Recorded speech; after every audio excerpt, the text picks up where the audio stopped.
नमस्कार, मैं रिया और आप देख रहे हैं डॉक्टर साहिब। आज हमारे साथ मौजूद है बिहार के जाने माने नवजात शिशु रोग विशेषज्ञ डॉक्टर श्रवण कुमार। स्वागत है सर आपका हमारे चैनल में। नमस्कार। आज हम जानने वाले हैं कि बच्चों में सूखा रोग की समस्या क्यों होती है और किस उम्र के बच्चे इससे पीड़ित हो सकते हैं। सूखा रोग, जिसे इंग्लिश में हम लोग मैरास्मस या अंडर न्यूट्रिशनल डिफिशियंसी कहते हैं। तो मैरास्मस एक ऐसा है कि जिसमें प्रोटीन एनर्जी माल न्यूट्रिशन कहते हैं। अगर बच्चे को अगर माँ का दूध नहीं मिल रहा है तब इसमें यह मैरास्मस होने की संभावना ज़्यादा होती है। और ऐसा है कि जो बच्चे को हम लोग ऊपर का दूध पिलाते हैं तो वह तो कतई नहीं देना चाहिए, और अगर देते हैं तो हम लोग अक्सर उसे डाइल्यूटेड, आधा दूध आधा पानी गाय का दूध में, और डब्बे का दूध इतना महंगा होता है तो हम लोग की माताएं चाहे परिवार उसे अफोर्ड नहीं कर पाते हैं, तो उसमें ज़्यादा पानी की मात्रा दे करके हम लोग ज़्यादा से ज़्यादा दिन उस डब्बे के दूध को चलाने की कोशिश से बच्चे को अंडर न्यूरिश करते हैं और बच्चा सुखंडी रोग कहते हैं, जिसे सूखा रोग कहते हैं। और इसमें बच्चे का विकास पूरी तरह से व्यथित होता है।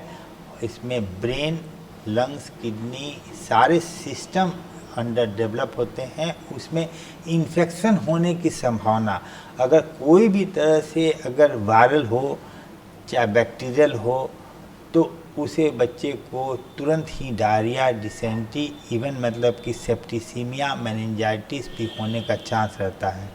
तो सूखा रोग एक बहुत ही हम लोग जहाँ से कहिए अपने द्वारा सर्जित किया हुआ बीमारी है।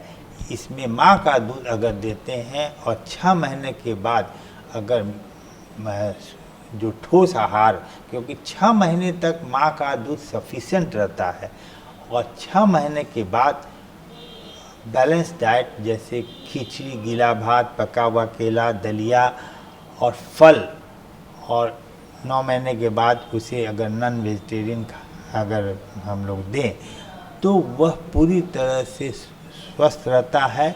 उसे माल न्यूट्रिशन यानी सूखा रोग नहीं होगा। अगर बात करें कि लक्षण क्या क्या दिखाई देते हैं, अगर किसी बच्चे को ये समस्या हो रही है तो लक्षण क्या क्या दिखाई देते हैं उनके शरीर पे?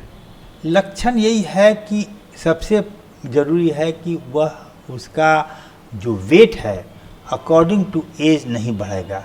अगर बच्चा आपका 2 महीने का बच्चा है तो उसका वेट कम से कम भी उसका 5 किलो होना चाहिए, 4 से 5 किलो होना चाहिए, तो उसको 3 किलो का होगा।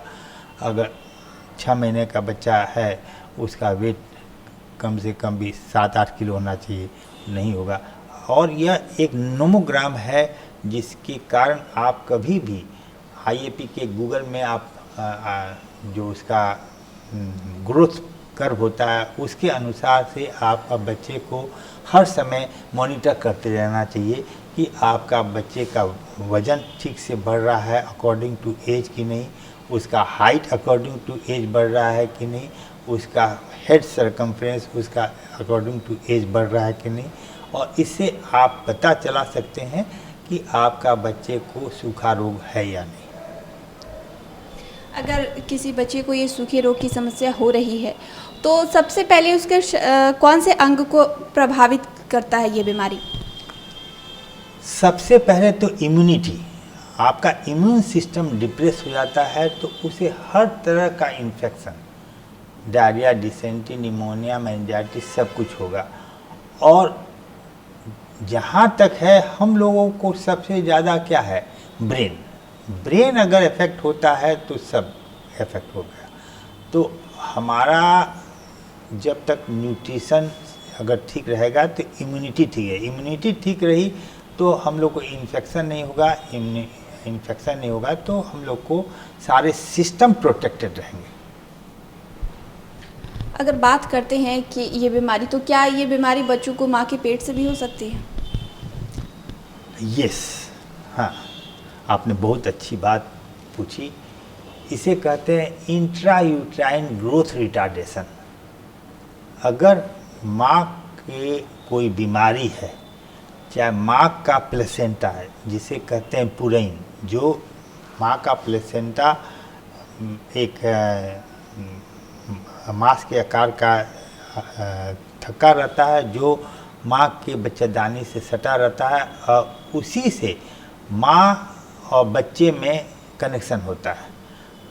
माँ को बच्चा का पता चलता है और माँ के ब्लड से उसको न्यूट्रिशन जाता है, ऑक्सीजन जाता है, प्रोटीन जाता है, और सारा चीज़ उससे जाने से उसका ग्रोथ होता है। अगर प्लेसेंटल इनसफिशिएंसी, अगर पुरैन में कोई बीमारी हो, चाहे उसको ब्लड प्रेशर हो माँ को, चाहे बच्चे की माँ को डायबिटीज़ हो, चाहे कोई तरह का इन्फेक्टिव डिजीज हो, तो वह पुरैन जो प्लेसेंटा अफेक्ट होने से बच्चा का डेवलपमेंट कम होता है। तो बच्चे का जन्म जब होगा अकॉर्डिंग टू एज नहीं होगा। बच्चे का जन्म के समय अगर 2.5 किलो से कम होता है तो उसे हम लो बर्थ वेट बोलते हैं। और लो बर्थ वेट का मतलब है बच्चा माँ के पेट में पूरी तरह से ग्रोथ नहीं हुआ है, उसे इंट्रा यूट्राइन ग्रोथ रिटार्डेशन बोलते हैं। और यह माँ को बहुत ध्यान देने की ज़रूरी है। और जैसे एक मैं कहूँगा कि हर बच्चे को अगर हम लोग चाहते हैं कि पूरी तरह से न्यूट्रिशन और उसका ब्रेन डेवलप हो, तो 1000 डे बहुत इम्पॉर्टेंट है। 1000 डे का मतलब है कि प्रेगनेंसी के पहले दिन से लेकर के दूसरे साल के जन्मदिन तक, माने 2 साल तक के एज को 1000 डे बोलते हैं। 1000 डे के समय का समय बहुत ही आपको कहते हैं कि वैल्यूबल है। इस समय अगर हम लोग बच्चे के गर्भ से ही और 2 साल तक अगर हर तरह से उसका न्यूट्रिशन और उसे स्टिमुलेशन दे करके उसका डेवलपमेंट करें तो सबसे उत्तम होगा। तो ये 1000 डे बहुत इम्पोर्टेंट है। माँ को भी प्रॉपर खाना, बच्चे को भी जन्म के बाद माँ का दूध, और 6 महीने के बाद पूरा बैलेंस डाइट दे करके हम लोग बच्चे को पूरी तरह से स्वस्थ कर सकते हैं। धन्यवाद डॉक्टर। नमस्कार। तो फिलहाल के लिए इतना ही। आपके डॉक्टर साहब से और क्या सवाल है हमें कमेंट कर या मेल के माध्यम से भेज सकते हैं। वीडियो देखने के लिए आपका शुक्रिया।